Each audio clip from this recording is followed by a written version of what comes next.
जूतों के नीचे लगा पहिया और सपनों की मंजिल, परिणाम मेडल्स, ट्रॉफियां और कई पुरस्कार। पर ये तो अभी सफर की शुरुआत है। मुकाम तो ओलंपिक जाने का है, वहां गोल्ड जीतने का है। ये सपना है रुद्रांश का। रुद्रांश की उम्र सिर्फ 14 साल है, लेकिन उसके पास मेडलों की संख्या उसकी उम्र से कहीं ज्यादा है। स्केटिंग में रुद्रांश अब तक 37 मेडल हासिल कर चुका है, जिसमें 10 गोल्ड मेडल हैं। हाल ही में ग्वालियर में राष्ट्रीय स्तर पर हुई स्केटिंग कंपटीशन में गोल्ड जीतकर रुद्रांश ने पूरे झारखंड का नाम रोशन किया है।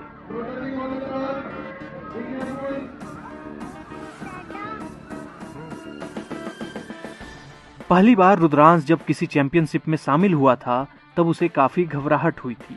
उसे डर था कि वो जीतेगा या नहीं, लेकिन अब तो जैसे मेडल जीतना उसकी आदत सी हो गई है। काफ़ी इंटरेस्टिंग था, मज़ेदार भी था और बहुत हार्ड वर्क लगता है यहाँ तक पहुँचने के लिए। फर्स्ट चैम्पियनशिप में बहुत नर्वसनेस फील हुआ था।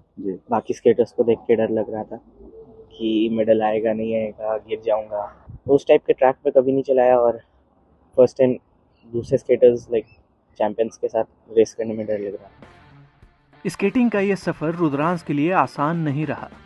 2017 में 4 साल की उम्र में उसने मुंबई में स्कूल की स्केटिंग कंपटीशन में पहला मेडल जीता, लेकिन उसके बाद कोरोना के दौरान पूरे परिवार को धनबाद आना पड़ गया, जहां गोल्फ ग्राउंड में छोटी सी जगह में स्केटिंग की प्रैक्टिस शुरू की। जिला स्तर, राज्य स्तर और राष्ट्रीय स्तर पर वह अब तक कुल 37 मेडल जीत चुका है। रुद्रांश के पिता की इच्छा है कि वह इंटरनेशनल लेवल पर भारत के लिए गोल्ड लेकर आए। रुद्रांश जब 4.5-5 साल का था, उस समय हम लोग मुंबई में थे।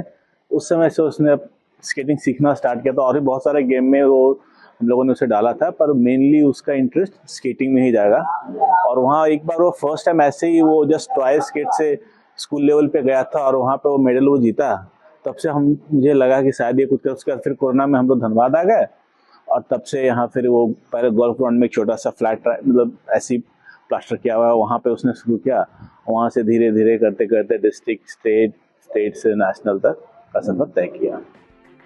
स्केटिंग के लिए बेन ट्रैक बहुत जरूरी है, लेकिन धनबाद में इसकी कमी है। रुद्रांश को प्रैक्टिस कराने के लिए उसके माता पिता बाहर ले जाते हैं। रुद्रांश के कोच रुद्रांश और उसके माता पिता के डेडिकेशन से काफी प्रभावित हैं।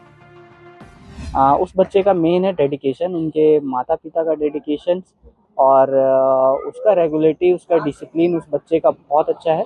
जो उसे इस गेम के प्रति उनका रुझान जो है वो बहुत अच्छा है। उसकी नेचुरल स्पीड बहुत अच्छी है। रुद्रांश गोविंदपुर जीडी गोयनका स्कूल में पढ़ाई करता है। स्कूल के चेयरमैन भी रुद्रांश के परफॉर्मेंस से काफी प्रभावित हैं। रुद्रांश, अगर मैं रुद्रांश के बारे में बात करूं तो वो स्केटिंग जीता है। मतलब उसके लिए शायद सब कुछ स्केटिंग ही है। उसका खाना पीना, उठना बैठना, उसका गेम, उसका एंटरटेनमेंट, सब कुछ स्केटिंग है। उसके हाव भाव सब कुछ, बस एक ही चीज दिख रहा होता है उसके सारे हाव भाव से कि बस उसे स्केटिंग ही करना है। झारखंड में स्केटिंग के क्षेत्र में संसाधन की काफी कमी है। रुद्रांश के आगे बढ़ने में भी यह कहीं न कहीं असर डाल रहा है।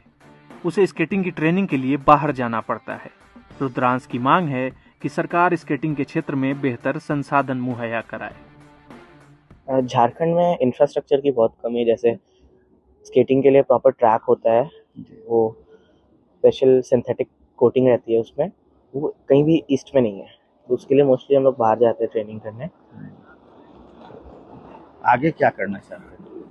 आगे इंडिया के लिए एशियन और ओलंपिक में गोल्ड लाना चाहता हूँ। संसाधन की कमी के बावजूद मेडल्स और ट्रॉफियां ये बयां कर रहे हैं कि मेहनत और लगन हो तो कोई कमी या बाधा आपके सपनों को नहीं रोक सकती। रुद्रांश अपने सपनों की लड़ाई लड़ रहा है। उसे बस थोड़ी सी मदद की आस है, ताकि वह झारखंड के साथ पूरे भारत का नाम विश्व पटल पर रोशन कर सके। नरेंद्र निषाद, ईटीवी भारत, धनबाद।